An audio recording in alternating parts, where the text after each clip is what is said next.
Hello students, class 9th के विषय विज्ञान में हम पढ़ रहे थे पहला चैप्टर हमारे चारों ओर के पदार्थ, जिसमें हमने पदार्थ की परिभाषा और पदार्थ की भौतिक अवस्थाओं का अध्ययन किया था। और वे अवस्थाएं कौन कौन सी हैं? ठोस अवस्था, द्रव अवस्था और गैसीय अवस्था। नेक्स्ट है पदार्थ की भौतिक अवस्थाओं पर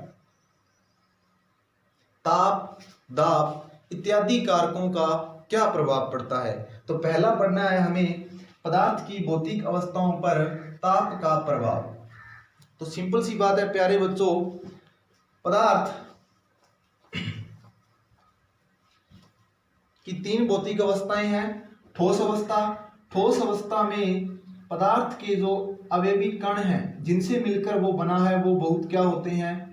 पास पास होते हैं। द्रव में ठोस के कंपेयर जो अवयवी कण हैं वो क्या होते हैं? दूर दूर होते हैं। और गैसीय अवस्था में ये अवयवी कण बहुत दूर दूर होते हैं। ठोसों के जो अवयवी कण हैं उनके मध्य आकर्षण बल अधिक होता है इन दोनों के कंपेयर, और गैसों के अंदर आकर्षण बल जो अवयवी कणों के मध्य आकर्षण बल है वो बहुत ही नगण्य या कम होता है।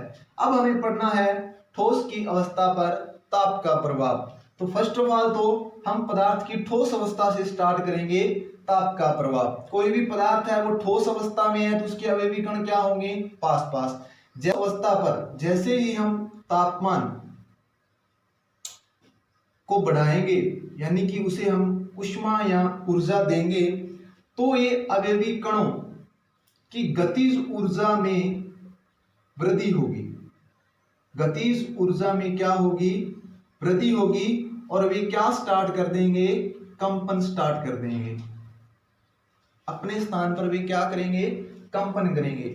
जैसे ही हम और अधिक तापमान बढ़ाएंगे, ताप में और वृद्धि करेंगे तो इनके मध्य अवयवी कणों के मध्य का जो आकर्षण है वो क्या है? टूट जाएगा। और ये जो अवयवी कण हैं वो स्वतंत्र रूप से गति करना क्या कर देंगे? प्रारंभ कर देंगे।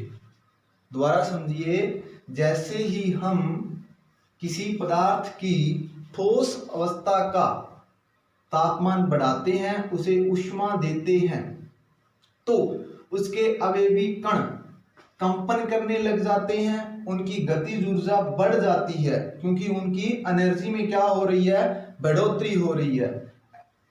कंपन करेंगे, ऊर्जा में बढ़ोतरी हो रही है। अधिक ऊर्जा होने के कारण जो अवयवी कणों के मध्य का आकर्षण है, आकर्षण बल है, वो क्या है? टूट जाता है और अवयवी कण स्वतंत्र रूप से क्या है? गति करने लग जाते हैं। अर्थात पदार्थ की ठोस अवस्था कौन सी अवस्था में परिवर्तित होना स्टार्ट हो जाती है? द्रव अवस्था में परिवर्तित होना स्टार्ट हो जाती है। ताप के इस बिंदु को क्या कहते हैं? गलनांक कहते हैं, मेल्टिंग पॉइंट कहा जाता है।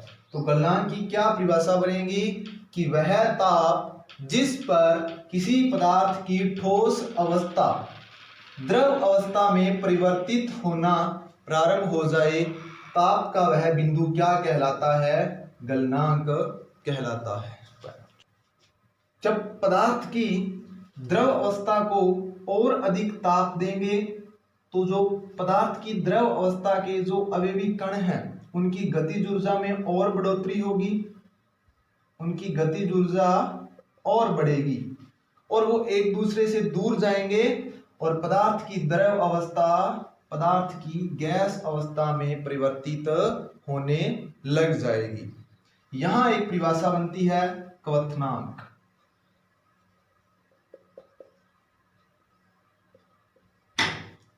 कि वह तापमान जिस पर पदार्थ की द्रव अवस्था गैस अवस्था में बनना प्रारंभ हो जाए, बदलना स्टार्ट हो जाए, वह ताप क्या कहलाता है? क्वथनांक कहलाता है। सिंपल परिभाषा इसकी ये होती है कि वह तापमान जिस पर कोई द्रव उबलना प्रारंभ कर दे वो क्या कहलाता है? क्वथनांक कहलाता है।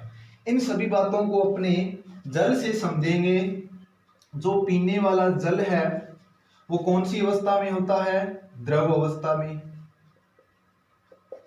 और जो बर्फ होती है वो कौन सी अवस्था में होती है? ठोस अवस्था में। और जो भाप बनती है या जिसे वाष्प कहेंगे अपने, वो कौन सी अवस्था में होती है? गैसीय अवस्था में। ताप के प्रभाव को अपने इस उदाहरण से समझेंगे। अब बर्फ कहाँ जमती है? फ्रिज के अंदर। और फ्रिज का जो तापमान है वो क्या होता है? बहुत ही कम होता है। जैसे ही बर्फ को फ्रिज से बाहर निकाल कर रखेंगे तो उसका तापमान क्या हो रहा है? फ्रिज में तापमान क्या है? बहुत कम। बाहर निकाल कर रखें या उसे गर्म करें तो उसका तापमान क्या कर रहे हैं? अपने बढ़ा रहे हैं। अगर तापमान बढ़ेगा तो बर्फ पिघलना स्टार्ट हो जाएगी और किस में कन्वर्ट हो जाती है? जल में।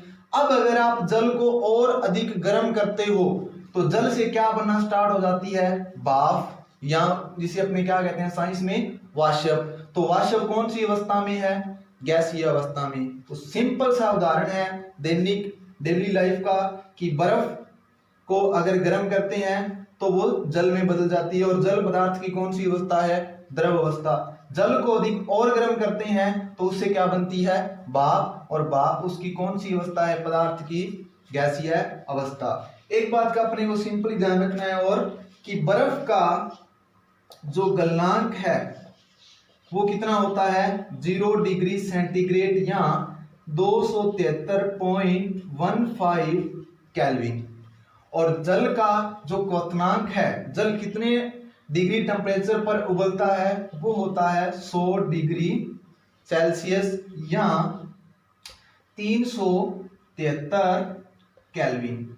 ये केल्विन और सेल्सियस क्या है, थोड़ा इसकी भी चर्चा करते हैं।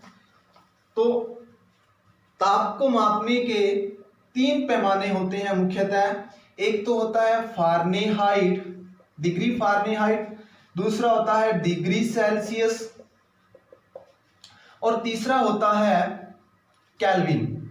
इसमें डिग्री नहीं लगता, फारेनहाइट और सेल्सियस में डिग्री लगता है।